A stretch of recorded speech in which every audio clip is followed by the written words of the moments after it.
All right, KMR, welcome back to the channel. We're always talking that BRAP, talking rotary. We're going to take apart a USA spec manual transmission 6-port RENESIS RX8 block.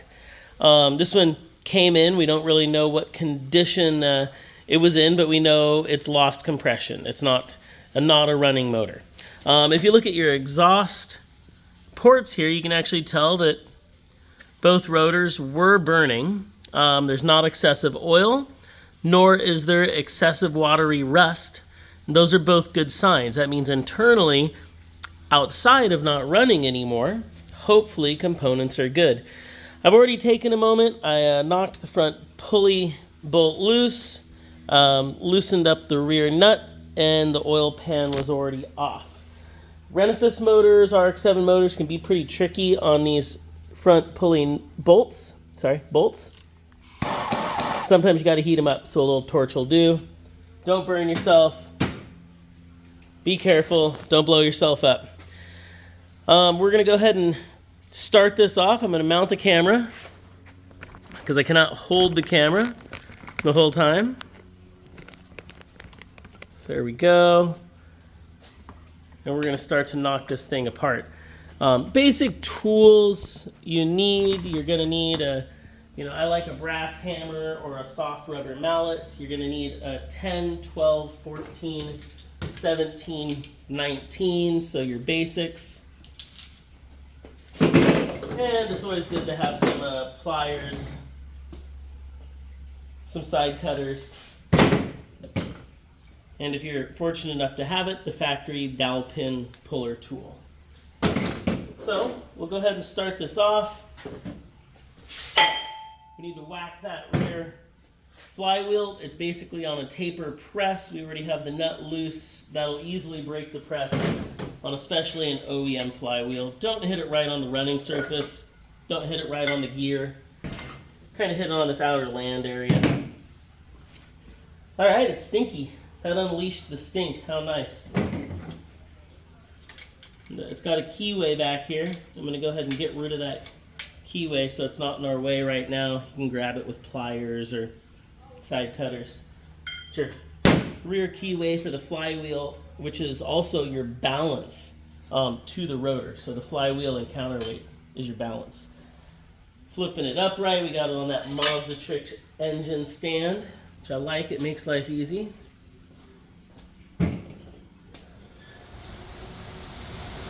Already loosened up that front pulley. It's not hot anymore, luckily. So we get our front bolt out, lift up on your front pulley. This thing's pretty crusty, could easily be cleaned up. And keep all that stuff kind of together. I can see our keyway factory oil thermostat that goes in the front of the E-shaft. In most aftermarket performance applications, we're going to eliminate this. There's a replacement that's a non-temperature controlled. Toss that on the table, and now we got to pop our front cover off. Like I said, the oil pan was already off on this one, so it kind of made it a little easier to jump right into it.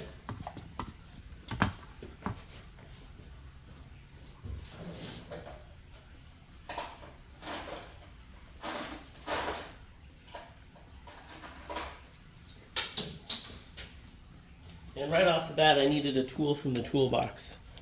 So I apologize. Just an adapter for the impact. All right.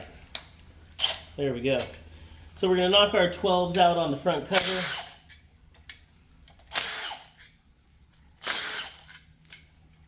And keep all this hardware together. They're an assortment of different lengths. And you do need to undo the ones that go through the water pump to the front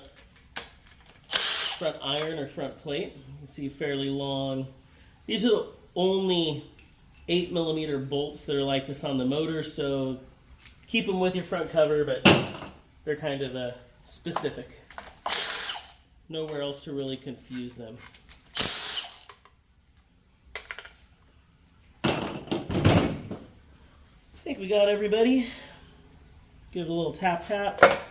Oh yeah, nice and loose. You don't have to take the water pump off, but it's always a good time. Wow, look at that. It is absolutely gorgeous in there. That's a good sign. Beautiful water condition. Oh, and nice oil condition on the front cover so far.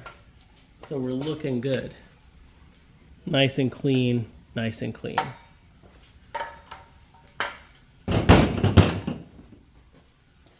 All right. I'm going to make an adjustment. Camera adjustment. So now we've got our front cover off. You can see your oil pump drive chain, metering pump drive gear, or distributor drive gear on an older RX-7, and then your front counterweight. The RX-8 stack is specific. You can use these counterweights in other applications if they're rebalanced, but most of this stuff is all RX-8 specific, so you can't really use it in an RX-7 application. Got to remember your oil pump has a lock washer, so we're going to knock the tab down on the lock washer. Hit it with a 17, and we're loosened up there. We can pull our keyway out, metering drive off, key, lock washer, and then that's going to allow us to bring up our oil pump drive unit. There is a keyway here. Don't lose your keyway. Good condition. Keep it together. We can pull the counterweight off. It's always nice to inspect your front thrust bearings, front stack. Also looking really good. So this is a good looking motor so far. That's always nice. Never know what you're going to see. We'll get our oil pump out of the way. If I use the right socket.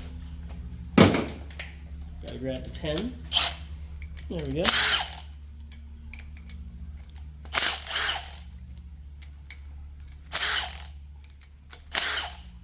Alright. Carefully lift the oil pump up. Often the bottom pump gear will fall out. It's easy to put back in, and you can always reference the 2 dots. That's the directional cue. Side feed similar to the FD, but is not as much capacity.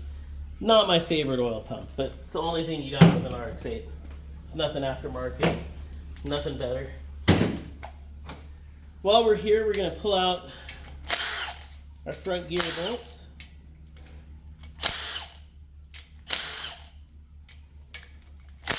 Get these guys out of here. To keep one. Now you want to get your front plate, front bearing, and if you can, your spacer. Keep those all together. And then drop one bolt back in your front gear, so when you turn the motor over to take the rear plate off, your front gear doesn't fall out. But you've eliminated the tension or extra support that the front stack provides. So that way, while we're taking the motor apart, you're not going to damage the front stack, and the shaft isn't as bound and restricted by that front spacer and front bearings. That's hard to get out. There's one plate left. I'm just going to spin it over and keep my hand there. And then ideally, it'll come out. It's fighting a little.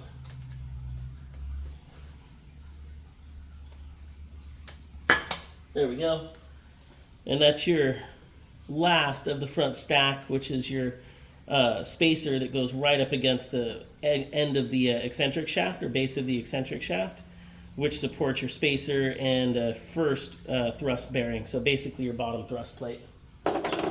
All of those parts are prone to wear, and that can affect your front stack, so it's always good to keep a close eye on those. You don't want to overlook wear or damage. Now that we're to the back of the motor,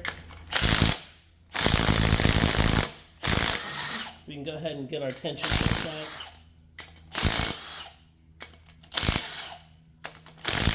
Sometimes you'll get some of a little stuck. That first one was surprising. You know, they're only supposed to be 27 30 foot-pounds. Going back and forth on our pattern. Do our legs last. All right, we think we got everybody there. Let's see how we did. A couple I didn't quite get all the way out. Look at that. Bad form.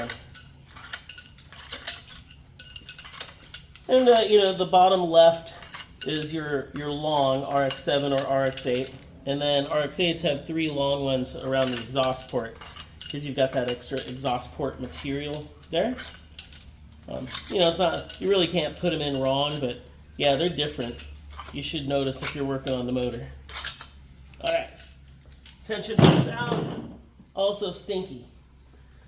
Stinky usually is a sign of heat or just not a lot of water changing, but it's interesting that the water pump looked really good.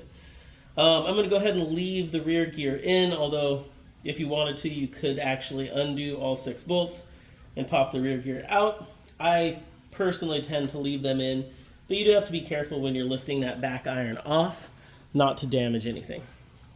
Brass hammer, rubber mallet, don't use steel or cast iron, and be cautious where you hit. I'm just giving a little tap tap, trying to break the seal basically. All right, we're good. Lift it up. Grabbing at the intake port and the starter location, we can lift up straight and get it up over our bearing. Oh, beautiful. Well, that's actually a really pretty good looking motor.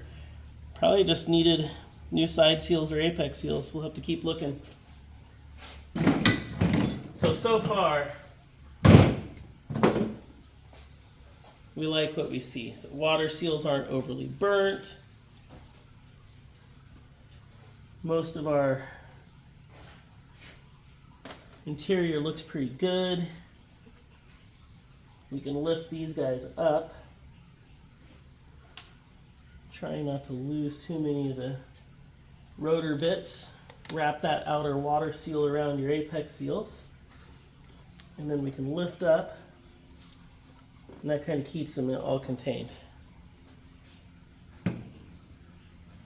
We'll go ahead and grab the corner seals, side seals. I'm not concerned about where they went. We're going to put all new stuff in there. But let it be known, each side seal is a different length. So if you're trying to reuse these, you got to be careful about that. This motor, if it goes back together, it's going back together with new stuff. All right, looks really good inside. We're going to go ahead and pull our dowel pins. They're not stuck, they're not burned.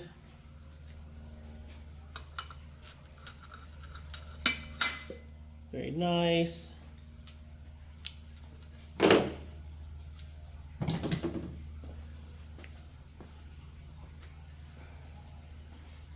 And just a little tap with a rubber mallet to break the seal. There we go.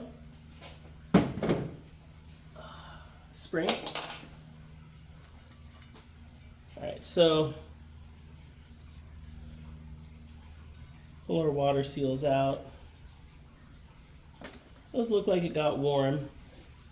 And we've got some decent wear and chattering. Oh, there we go. And some missing chrome here on the rotor housing. So that's obvious. You know, at this point, it wasn't going to make good compression. The rotor housings got flaked chrome, some deep chatter marks, deep grooving. But, you know, still very good condition. I wouldn't reuse the rotor housing.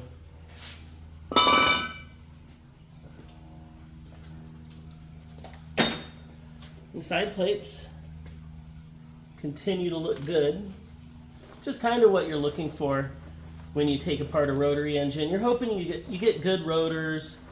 You're hoping you get good side housings, good bearings. You almost have to go in assuming that you're probably going to need to replace rotor housings if you don't know that it's a low mileage, good motor. Anything over 40,000 miles or has been overheated or you know, been driven hard, don't expect to be getting good rotor housings out of it. By the time they hit 30, 40,000 miles, they're already starting to look used. And in a lot of cases, RENESIS motors don't really make it over 60 or 80,000 miles, depending on the maintenance. We'll see some go 100, 120, 140, 160, but there's way more that die at 80 to 100. Change your oil, run premix, good gas, good oils. It really does make a difference. All right, so we've got to walk our shaft up and out, and the center housing has to come over the top of the shaft. So basically, similarly, we're going to make sure that we're not still connected. We don't want the whole chamber to come up. We just want our center plate. And we're going to rock forward and back and lift it right off. Some of the side seals came with. That's a gorgeous side plate. No rust. No water damage. Really lucky there. We'll go ahead and just keep those to the side. Rear water seal. Carefully get the E-shaft out. E-shaft looks fantastic. Oh no, it doesn't. There, damage. We have a burned E-shaft. That E-shaft is no good. Wouldn't use it, wouldn't trust it. You can feel the burn mark. It was basically starting to lose a front bearing. And you can see there's a little bit of bearing material here on this front bearing journal. Wow, for such a clean motor, surprising to see it. But that's usually the reality. If a motor's not in a car, that usually means somebody took it out for a reason. And now we're getting down to our reason. So this front rotor right now is still looking good. Let's see how far we get down here. Grabbing some apex seal pieces. Just fling them onto the ground. Doesn't really matter. I'm not going to use them, but just force a habit. All right, supporting water O-ring around the apex seals, and then we can lift everything out. We don't drop our apex seals. Another beautiful rotor. Man, this got good rotors. We got rotors. It looks like we got side plates. So this is a motor that has the potential to be a fairly low-cost rebuild. Basically, rotor housings, gasket set, and rotor kit. You know, this is a good example of something that could probably be rebuilt fairly inexpensively. I won't say any numbers because, you know, by the time you add some services in there, you know, people want to get stuff ported, balanced, it easily escalates. But, you know, if you're just looking at rotor housings, gasket set, seal set, that's like $3,000, $4,000. You know, then you got some labor on it if you're doing it yourself. And, you know, while you're in there, it's always nice. You know, you need one front gear, a bearing, you know, maybe throw a new oil pump in it, port it. You need to have a really happy brapper.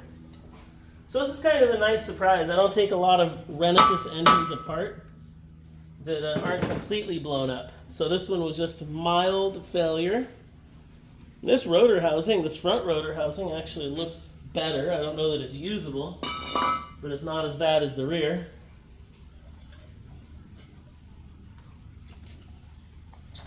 And the front plate also looks good. So, yep. Not a bad take apart. If I'm going to take apart an engine, I'd like to take apart more like this one. So we'll get some close-ups here.